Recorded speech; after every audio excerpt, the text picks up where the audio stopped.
ከዚህ ቀደም ጊፍት ሪል ስቴት አዘጋጅቶ የነበረውን ካምፔን ወደ እናንተ አድርሰን ብዙዎች ተጠቃሚ ሆነዋል።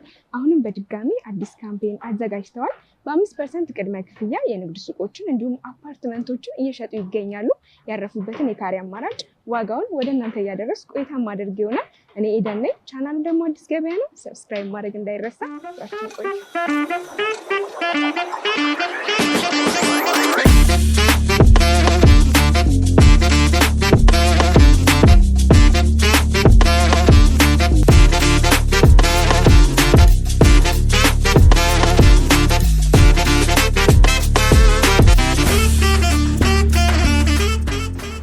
ሰላም እንዴት ሰላም ነሽ? ደህና ነሽ? አለን ይመስገን። እንኳን ደህና መጣሽ በድጋሚ። ሰላም ነው አለን። እንግዲህ ከዚህ በፊት እናንተ ያዘጋጃችሁት ካምፔን ላይ ተገኝተን ነበረ። አሁንም ደግሞ አዲስ ካምፔን ማዘጋጀታችሁን ሰምቼ ነው ብቅ ያልኩት። ቅድሚያ እንተዋወቅ። እሺ፣ በጣም አመሰግናለሁ። በድጋሚ እንኳን በደህና መጣሽ። ስላየሁሽ በጣም ደስ ብሎኛል። እኔ ፍሬህይወት ሰለሞን እባላለሁ። በጊፍት ሪል ስቴት የለገሃር ብራንች የሽያጭ አስተባባሪ ነኝ። መልካም ፍሬ፣ እንግዲህ ከዚህ በፊት እናንተ ጋር መተን ካምፔን ማድረጋችሁን ለተመልካቾች አድርሰን ነበረ። የተመልካቾች ምላሽ እንዴት ነበረ? ሳይት ውስጥ ፕሮግረሱ ከምን ደረሰ? በጣም ቆንጆ ነበር። በነገራችን ላይ ካምፔናችን ድባቡም ሽያጩም ኤቭሪቲንግ በጣም የሚያምርና ደስ የሚል ነበር። ከ150 እስከ 200 የሚሆኑ ቤቶችን በአንድ ካምፔን መሸጥ ችለናል። ፕሮግረሱም እንደምታየው አሁን ባለፈው የመጣችሁ ጊዜ የነበረው ፕሮግረስ 10ኛ ፍሎር ላይ ነበር። ብሎኬት ድርደራው ደግሞ 4ኛ 5ኛ ፍሎር ላይ ነበር። አሁን 8ኛ ፍሎር ብሎኬቱ ደርሶ እንደምታየው ደግሞ 18ኛ ፍሎር ላይ ደርሰናል። በሚገባ በሚገርም ጥራትና ፍጥነት እየገነባ ነው እንገኛለን። ደንበኞቻችንን በዚህ በጣም ደስተኞች ናቸው። ስለዚህ ወደ ውስጥ ገብተን ደግሞ ሳምፕል ሃውሶችን አሳይሻለሁ ማለት ነው። መልካም፣ እንግዲህ ከእናንተ የገዙ ተመልካቾች ማየት ስለሚፈልጉ ፕሮግረሱ ወደዛ እንሄድ። መልካም፣ ደስ ይለኛል። ለሴፍቲ ባጋችንን እናድርግ። ዋው፣ እንግዲህ እንደማየው በጣም ግንባታው ተጧጡፏል። ፓርቲሽንም ስራ ጀምራችኋል? አዎ ጀምረናል። እንደምታየው በጣም ብዙ ፕሮግረሶችን አድርገን ነው የጠበቅንሽ። እዚህ ጋር እንደምታየው ይሄ ሊፍት በጣም ሰፊ ነው። ከ15 ሰዎች በላይ መያዝ ይችላል። ኮሪደሩ እንደምታየው በጣም ሰፊ ነው። እንደ ልብ ሰዎች መንቀሳቀስ ይችላሉ። በር ሲከፈት አንዳንድ አፓርትመንቶች ላይ አይተሽ ከሆነ ፊት ለፊት የመፋጠጥ ምናምን ነገር አለ። እኛ ብሎክ ላይ እንደዚህ አይነት ነገር የለም። በጣም ምቹ እና የሚያምር አይነት ስፋት ነው ያለው ማለት ነው። ሌሎችንም ኮሪደር 4 ኮሪደር ነው ያለን። ስለዚህ እንደ ልብ መንቀሳቀስ የሚቻልበት ሁኔታ ነው ያለው። 6 ጋርቤጅ ሹተሮች አሉት፣ 3 ሊፍቶች አሉት፣ 2 ስቴሮች አሉት። በተጨማሪ ደግሞ ሳምፕል ሃውሶች ስላሉን ውስጥ ገብተን እይታው እንዴት እንደሆነ ብርሃኑን፣ የቤቶቹን ስፋት፣ ባልከኒውን በሙሉ እናያለን ማለት ነው። መልካም፣ እንግዲህ እኔ ከጠበቅኩት በላይ ነው የሆነብኝ ፕሮግረሱ። ግንባታው በጣም ተጧጡፏል። ኮምፓውንድ ነው አይደል እየገነባችሁ የሚገኘው? አዎ ኮምፓውንድ ነው። ወደ 84,000 ካሬ ላይ ያረፈ ትልቅ ኮምፓውንድ ነው። እንግዲህ በጊፍት ታሪክ እስካሁን 3 መንደሮች ገንብተናል። ይሄ 4ኛ መንደራችን ነው። 84,000 ካሬ ማለት በጣም ሰፊ ነው። በጣም ትልቅ መንደር ነው። 2 ግቢ ነው ያለው። አንደኛው ግቢ ይሄ አሁን ያለንበት ብሎክ 1 ይባላል። እዚህ ግቢ ውስጥ 5 ብሎኮች ይገነባሉ። ቀጥሎ ያለው ግቢ ላይ ደግሞ ወደ 13 ብሎኮችን እንገነባለን።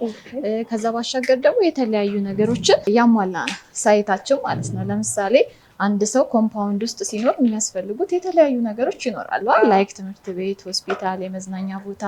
ለዚህ ፐርፐዝ ብቻ ተብሎ ወደ 2.5,000 ካሬ የሚሆነው ኤሪያ ለሪክሬሽን ሴንተር ተብሎ የተዘጋጀ ነው። ትምህርት ቤቶች የተለያየ ኢቨንት ቢኖርባቸው የሚያዘጋጁበት፣ ለትምህርት ቤት ተብሎ ደግሞ የምንገነባቸው ትምህርት ቤቶች አሉ።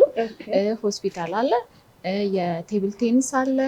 ፉትቦል ስታንዳርዱን የጠበቀ የኳስ ሜዳ አለው። ፋውንቴን አለው። ኤቭሪቲንግ ለመኖር አስፈላጊ ናቸው የተባሉ ፋሲሊቲዎች በሙሉ የተሟሉለት ትልቅ ኮምፓውንድ ነው ማለት ነው። ከዛ በተጨማሪ አሁን ይሄ G+1 ቢልዲንግ ነው። 3 ቤዝመንቶች አሉት። እስከ 2ኛ ኮሜርሻል ነው። ከ3ኛ ፍሎር ጀምሮ ነው አፓርትመንቶች ያሉን እና ለምሳሌ ፓርኪንግ አሁን ከታች ቤዝመንት አለው ብዬሻለሁ። ግን በተጨማሪ G+5 የሆነ ለፓርኪንግ ፐርፐስ ብቻ ተብሎ የሚገነባ ህንጻም አለ። እንግዲህ ሌላ ኤክስፒሪየንስ የለኝም እኔ እንደዚህ የሰማሁበትና ጊፍት የተለየ ነው በብዙ ነገር ልዩነትን ፈጥሮ የሚንቀሳቀስ ትልቅ ኩባንያ ነው። እነዚህን አሚኒቲዎች ያሟላ ትልቅ ኮምፓውንድ አለን ማለት ነው። በጣም ጥሩ። እንግዲህ መሀል ከተማ ላይ ለሚኖሩ ሰዎች የፓርኪንግ ችግር በጣም ብዙ ጊዜ የሚነሳ ነው። የራሱ የሆነ የፓርኪንግ ቦታ ደግሞ መገንባቱ ጥሩ ነው ብዬ ነው የማስበው። እንግዲህ አሁን ይሄ አካባቢ ለመኖር ምን ያህል ምቹ ነው? ለንግድስ ይመስለኛል የንግድም ሱቅ አላችሁ እዚህ ላይ። ለንግድስ ምን ያህል አመቺ ነው? በጣም ምቹ ነው። እንግዲህ ለገሃር የብዙ ሰዎች ትዝታ ያለበት ሰፈር ነው ብዬ አስባለሁ። ትልቅ የከተማችን መሀል የሚባለው ከተማ ነው።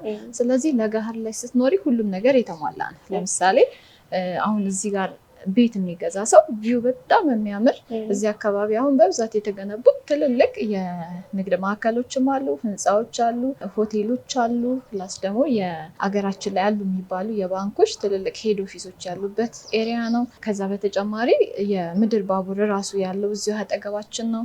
ኤግል ሂልስ 5 ስታር ሆቴል እየገነባ ነው። ስለዚህ ይሄ ሁሉ ነገር ለኮምፓውንዳችን ግብአት ነው ብለን እናስባለን። ስለዚህ ቤተክርስቲያን ቢፈልጉ የእምነት ተቋም አንዱ የኢትዮጵያውያን መቼስ ሁላችን እምነት ስላለ የእምነት ተቋም ችግር የለም። መስጊድም ቤተክርስቲያንም አለ፣ ኳስ ሜዳ አለ፣ ያው ስቴዲየም አጠገባችን ስለሆነ ስለዚህ ምንም ነገር ፈልገው የማያጡበት ትልቅ የሆነ መንደር ነው ማለት ነው። ጥሩ። እንግዲህ ፍሬ አሁን ያለንበት ቤት ባለ ስንት መኝታ ነው? ስንት ካሬ ላይ ያረፈ ነው? እሺ ሄዱ፣ አመሰግናለሁ። ይሄ ካሬው 141 ካሬ ነው። ባለ 2 መኝታ ነው። በነገራችን ላይ 141 ስልሽ ሰፋ ያለ ቤት ለሚፈልጉ፣ በሌላ አማራጭ ደግሞ 108 ካሬ ባለ 2 መኝታ አለ። ሌሎች የካሬ አማራጮችም አሉ። ለምሳሌ ባለ 1 65 ካሬ አለ፣ ባለ 2 108 ካሬ አለ። እንደገና ባለ 2 አሁን ያለንበት ቤት 141 ካሬ ነው። 163 ደግሞ ባለ 3 መኝታ ቤቶችን ለሽያጭ አቅርበናል ማለት ነው። ከዛ በተጨማሪ ያው ይሄኛው ቤት ለምሳሌ ሁሉም ቤቶች ባልከን ያላቸው በነገራችን ላይ በቂ ብርሃን ያገኛሉ። እይታቸው በጣም ቆንጆ ነው። ለምሳሌ ይሄኛው ቤት 141 ካሬ ነው። ኪችን የራሱ ኪችን አለው። ማስተር ቤድሩሙ የራሱ ሻወር ሽንት ቤት አለው። ማስተሩ ባልከን ያለው፣ ሊቪንግ ሩሙን ባልከን ያለው እንደምታየው ነው። በጣም ቆንጆ ቤት ነው። ስፋቱ በጣም ነው የሚያምረው። በቂ ብርሃን ያገኛል። ቪውን በጣም ቆንጆ ነው። ወደ ፒያሳ፣ ወደ ቸርችል፣ ወደ ስቴዲየም ማየት የሚችል ቤት ነው ማለት ነው። ስለዚህ እዚህ ይሄንን ቤት መርጠው ለሚገዙ ሰዎች በጣም ምቹ የሆነ የቤት አቀማመጥ ዲዛይን እና እይታን መርጠን የገነባንበት የተጠበብንበት ቤታችን ነው ማለት ነው። እሺ ሄዱ፣ የቀረውን መረጃ ደግሞ ቢሮ አረፍ ብለን ተጨማሪ ሌሎች ነገሮችን ደግሞ እናወራለን። መልካም። እንግዲህ ፍሬ እንዳየሁት የግንባታው ፍጥነት በጣም ተጧጡፏል። በዚህ ልክ ይፈጥናል ብዬ አላሰብኩም ነበር። ያለው ፕሮግረስ ጥሩ ነው። እንግዲህ እነዚህን ቤቶች መግዛት ለሚፈልጉ ተመልካቾች ከባለ 1 መኝታ ጀምሮ ዋጋው ምን ያህል ነው የሚሆነው? እሺ በጣም አመሰግናለሁ። ያው እንደገለጽሽው ነው ፕሮግረሳችን በጣም በፍጥነት እና በጥራት እየተገነባ ነው የሚገኘው። አሁን ላይ ቤት መጥተው መግዛት ለሚፈልጉ ሰዎች ከባለ 1 ጀምሮ እስከ ባለ 3 ድረስ የካሬ አማራጮች አሉ። ለምሳሌ ባለ 1 መግዛት ለሚፈልግ ሰዎች በ7.3 ሚሊዮን ብር እንሸጣለን። ባለ 2 ለሚፈልጉ 2 አማራጭ አለን። 108 ካሬ ሲሆን በ12 ሚሊዮን ብር፣ 141 ካሬ ሲሆን ደግሞ በ16 ሚሊዮን ብር ቤቶችን እንሸጣለን ማለት ነው። 163 ካሬ ሲሆን ደግሞ በ18 ሚሊዮን ብር ቤቶችን መጥተው መግዛት ይችላሉ። ጥሩ። እንግዲህ 100% መክፈል ለሚችሉ ሰዎች የተዘጋጀ ዲስካውንት አማራጭ አለ? አዎ በሚገባ በጣም ትልቅ የሆነ ዲስካውንት ነው ያደረግነው። ለምሳሌ 100% ባለ 1 መኝታ መግዛት ለሚፈልግ ሰው መጀመሪያ የነበረው መደበኛ ዋጋው ወደ 8.9 ሚሊዮን ብር ነበር። ስለዚህ 100% ከፍሎ ለሚገዛ ሰው ግን እስከ 25% የሚደርስ የዋጋ ቅናሽ እናደርጋለን። ይሄ ማለት ወደ 2.2 ሚሊዮን ብር ቅናሽ ይኖረዋል ማለት ነው። በ6.7 ሚሊዮን ብር መግዛት ይችላል። እንደዚሁም ተያይዞ ደግሞ ሌሎች ካሬዎች ላይ ደግሞ ሌሎች ባለ 2 እና ባለ 3 መኝታዎች አሉ። እነሱ ላይ ደግሞ ሲገዛ በ100% 25% ስለሆነ የምንቀንሰው ከ2.2 እስከ 5 ሚሊዮን ብር የሚደርስ የዋጋ ቅናሽ እናደርጋለን ማለት ነው። ትልቅ ዲስካውንት ነው በጣም። መልካም። እንግዲህ ቀደም ብለሽም እንደነገርሽኝ እዚህ ሳይታችሁ ላይ የንግድ ሱቆች እንዳሉ ነግረሽኛል። እነሱስ በምን አይነት የካሬ አማራጭ ነው የሚገኙት? የንግድ ሱቆች አሉን ከትንሽ ካሬ ጀምሮ እስከ ትልቅ ካሬ ለሱፐር ማርኬት እስከሚሆን ድረስ ትልልቅ የካሬ አማራጮችም አሉ፣ ትንሽም አለ። ለምሳሌ ትንሹ ካሬ የሚባለው 56 ካሬ ነው። ከዛ ደግሞ እስከ 121 ካሬ አለ። ከፍ ሲል ደግሞ ለሱፐር ማርኬት የሚፈልጉ ሰዎች ስፔሻሊ ትልልቅ ሱፐር ማርኬቶችን ለሌላም ፐርፐዝ ሊሆን ይችላል ባይዘዌ የሚፈልጉ ሰዎች ካሉ እስከ 384 ካሬ የሚሆን የካሬ አማራጮች አሉ። መልካም እንግዲህ እነዚህን አፓርትመንቶችም ሆነ የንግድ ሱቆችን የሚገዙ ሰዎች ያከፋፈል ሂደቱ ምን ይመስላል? እሺ ጥሩ ኤዱ፣ ጥሩ ጥያቄ ነው የጠየቅሽኝ። ሁለት አይነት ያከፋፈል አማራጮች አሉ። ታይም ቤዝድ የሆነ ያከፋፈል ኦፕሽን አለ፣ ፕሮግረስ ቤዝድ ደግሞ የሆነ አለ። ለምሳሌ ቀስ ብሎ መክፈል ለሚፈልግ ሰው በፕሮግረስ ሂደት ግንባታው በደረሰበት ደረጃ መክፈል ይቻላል። ከ2 ዓመት ተኩል እስከ 3 ዓመት ባለው ጊዜ የምናስረክባቸውን ህንፃዎች በግንባታው ደረጃ ቀስ እያሉ መክፈል ይችላሉ ማለት ነው። በፍጥነት መረከብ ለሚፈልጉ ሰዎች ደግሞ በአጭር ጊዜ ከፍለው የሚጨርሱት ታይም ቤዝድ የሆነ በ8 ወር ተከፍሎ የሚያልቅ ብሎክ አለ ማለት ነው። ስለዚህ በሁለቱ የአከፋፈል አማራጮች ከፍለው ቤት መግዛት ይችላሉ ማለት ነው። መልካም። እነዚህን ቤቶች የሚገዙ ሰዎች ከኢንቨስትመንት አንጻር ምን ያህል አዋጭ ነው? በጣም አዋጭ ነው። አንደኛ ሎኬሽኑ በጣም ፕራይም የሆነ ቦታ ነው። እንደሚታወቀው ለገሃር መቼስ ሁሉም ሰው የሚያውቀው ቦታ ነው ብዬ አስባለሁ። የብዙ ሰው ትዝታ ያለበት ነው። ከሎኬሽን አንጻር እንዳልኩሽ ነው። ለምሳሌ የትም ቦታ መንቀሳቀስ ቢፈልጉ ለብዙ ቦታዎች ቅርብ ነው። ለቦሌ ቅርብ ነው። የ3-4 ደቂቃ መንገድ በራስሽ መኪና የምትሄጂ ከሆነ በ4 ደቂቃ የሚደረስበት ቦታ ነው። ወደ ፒያሳ፣ ወደ መገናኛ፣ ወደ ሳር ቤት፣ ወደ የትኛውም አቅጣጫ ለመንቀሳቀስ በጣም አማካይ የሆነ ሎኬሽን ነው ማለት ነው። ከዛ በተጨማሪ ደግሞ ሰዎች መቼስ ሰው ቤት የሚገዛው ለመኖሪያ ብቻ አይደለም፣ ለኢንቨስትመንት እንደመሆኑ መጠን ሪተርን ኢንቨስትመንቱ ምን ይመስላል የሚለው ለምሳሌ አንድ ሰው እዚህ ቦታ ላይ ቤት ቢገዛ በዶላር ነው የሚያከራየው። ከ1500 እስከ 3500 ድረስ በዶላር ቤት አከራይቶ ኢንመንዝ በጣም የተሻለ ኢንካም ጀነሬት ማድረግ የሚችልበት ትልቅ የሆነ ሳይት ነው ማለት ነው። እንግዲህ ሳይቱ በምን ያህል ጊዜ ተጠናቆ ደንበኞች ቤታቸውን መረከብ ይችላሉ? ሁለት አይነት ኦፕሽን ነው ያለን ሳይቱን ለማስረከብ። የመጀመሪያው ብሎክ 1 የሚባል አለ። ብሎክ 1 ላይ ቤት ለሚገዙ ሰዎች በ1 ዓመት እስከሚቀጥለው ዓመት ድረስ የምናስረክበው ሳይታችን ይሆናል። ሌሎች ደግሞ በ3 ዓመት የምናስረክባቸው ሌሎች ብሎኮች አሉ። በርካታ ብሎኮች ነው አሁን ለሽያጭ ያወጣ ነው። ስለዚህ ቀስ ብሎ መክፈልም ለሚፈልግ ሰው፣ በፍጥነት መረከብም ለሚፈልግ ሰው ሁለቱም አይነት አማራጭ በ1 ዓመት እና በ2 ዓመት ተኩል፣ ከ2 ዓመት ተኩል እስከ 3 ዓመት የምናስረክባቸው ብሎኮች አሉን ማለት ነው። በነገራችን ላይ ፕሮግረሱ በየጊዜው የሚታይ ነው። ኤቭሪዴይ አዳዲስ ነገሮችን ደንበኞቻችን እየመጡ ማየት ይችላሉ። ይሄም የሆነበት ምክንያት ጊፍት ብቻውን አይደለም። አሁን ጊፍት ሪል ስቴት ሲባል ብዙ ጊዜ ሰው ሪል ስቴቱን ብቻ ነው ሊያውቅ የሚችለው ይመስለኛል። እና ጊፍት ሪል ስቴት ሌሎች ሲስተር ካምፓኒዎች አሉት እና ተመጋጋቢ ነው። ለምሳሌ የማቴሪያል አቅርቦት ችግር የለብንም። ጊፍት ትሬኒንግ አለ። በቂ የሆኑ ማቴሪያሎችን ያቀርብልናል። ሲስተር ካምፓኒዎች ስላሉ ተዛማጅ የሆነ ስራ ነው የምንሰራው። ጊፍት ኮንስትራክሽን አለ፣ ጊፍት ትሬዲንግ አለን፣ ጊፍት ማኒፋክቸሪንግ አለ፣ ጊፍት ስቲል አለ። ስለዚህ እነዚህ ሲስተር ካምፓኒዎች በጋራ በመሆን አብረን የምንገነባው ጊፍት ሪል ስቴቱን ሰፖርት የሚያደርጉ ሲስተር ካምፓኒዎች ስለሆኑ ምንም አይነት የማቴሪያል እና የሌሎች አቅርቦት ችግር አይኖርብንም ማለት ነው። ለዛ ነው አሁን በ1 ዓመት እና በ2 ዓመት ተኩል ማስረከብ እንችላለን ያልኩሽ። በጣም ጥሩ። እንግዲህ አሁን ካየነው የለገሃር ሳይት ውጭ ሌሎች የሳይት አማራጭ አላችሁ? አዎ በሚገባ። ጊፍት በነገራችን ላይ እስካሁን ድረስ 3 መንደሮችን ሰርቶ ያስረከበ ትልቅ ኩባንያ ነው። የምታውቁት ይመስለኛል። ለምሳሌ ሲኤምሲ መንደር 1 የሚባል ወደ 26000 ካሬ ላይ ያረፈ መንደር ሰርቶ አስረክቧል።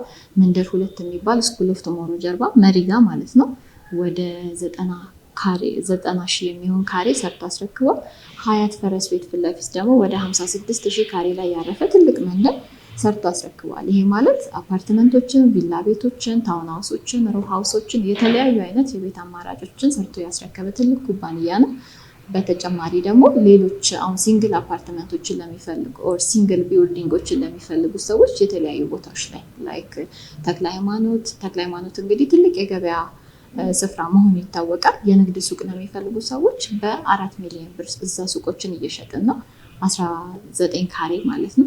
ስለዚህ መርካቶ አካባቢ ያሉ ሰዎች ለንግድ ሱቅ የሚፈልጉም አሉ፣ መኖሪያ ቤት አፓርትመንቶችን የሚፈልጉ አሉ። ስለዚህ ቤቶችን በካሬ በ100,000 ብር፣ ሱቆችን ደግሞ በ4 ሚሊዮን ብር እየሸጥን ስለሆነ እሱም አንዱ ኦፕሽናችን ነው ማለት ነው። ሌላኛው ደግሞ 22 መክሊት ህንፃ ይታወቃል። መክሊት ህንፃ አጠገብ አስፋልት ዳር ያለ 3 ብሎኮች የሚገነቡበት የ22 ሳይታችን አለ። እዛ ደግሞ በካሬ በ110,000 ብር እንሸጣለን። ሌላ ደግሞ ሲኤምሲ ከስኩል ኦፍ ቱሞሮ አጠገብ የሲኤምሲ ሳይታችን ላይ ደግሞ በካሬ በ111,000 ብር ቤቶችን እንሸጣለን። ስለዚህ ብዙ አማራጭ የሎኬሽን አማራጭ አለ፣ የቤት አማራጮች አሉ፣ የሱቅ ኦፕሽኖች አሉ። ማንም ሰው መጥቶ ምንም የማያጣበት ካምፓኒ ነው ያለን ማለት ነው። ጥሩ ፍሬ፣ እንግዲህ እኔም በመግቢያ ላይ ለተመልካቾች እንደነገርኳቸው አዲስ ካምፔን እንደምታዘጋጁ ሰምቼ ነው ወደ እናንተ ብቅ ያልኩት። እዚህ ካምፔን ላይ መሳተፍ ለሚፈልጉ ተመልካቾች እንዴት ነው የሚሳተፉት? ምንስ የተለየ ጥቅም ያገኛሉ? እሺ፣ ትልቁ ነገር ያው ካምፔን ከአሁን በፊት ጊፍት ላይ ተደጋጋሚ የሆኑ ካምፔኖችን አዘጋጅተናል። ይሄ የዚህኛው ዓመት 3ኛ ካምፔናችን ነው። ስለዚህ እስከ 25% በሚደርስ ቅናሽ በ5% ዳውን ፔመንት ቀድመው መጥተው ሬጅስተር አድርገው ቤቶችን መግዛት ይችላሉ። እንዳልኩሽ አሁን ያሉትን አማራጮችን ማየት ይችላሉ። ከለጋሃር በተጨማሪ ሌሎች ሳይቶቻችን ላይ በጣም በቆንጆ ዋጋ ጥሩ ቤቶችን መግዛት ይችላሉ። እንዲሁም ደግሞ ለተጨማሪ መረጃ እታች ባለው ቁጥር መደወል ይችላሉ፣ ወይም ቢሮአችን ድረስ መጥተው ለጋሃር በሚገኘው ሳይታችን ቢሮአችን እዛው ስለሚገኝ መጥተው በቂ መረጃ ማግኘት እና ቤቶችን መግዛት ይችላሉ። መልካም፣ ስለሰጠሽ መረጃ አመሰግናለሁ። እኔም እታች ባለው ስልክ ደውለው መጥተው ሳይቱን አይተው ከወደዱት እንዲገዙ መልዕክቴ ነው። ስለነበረን ቆይታ ከልብ እኔም በጣም አመሰግናለሁ።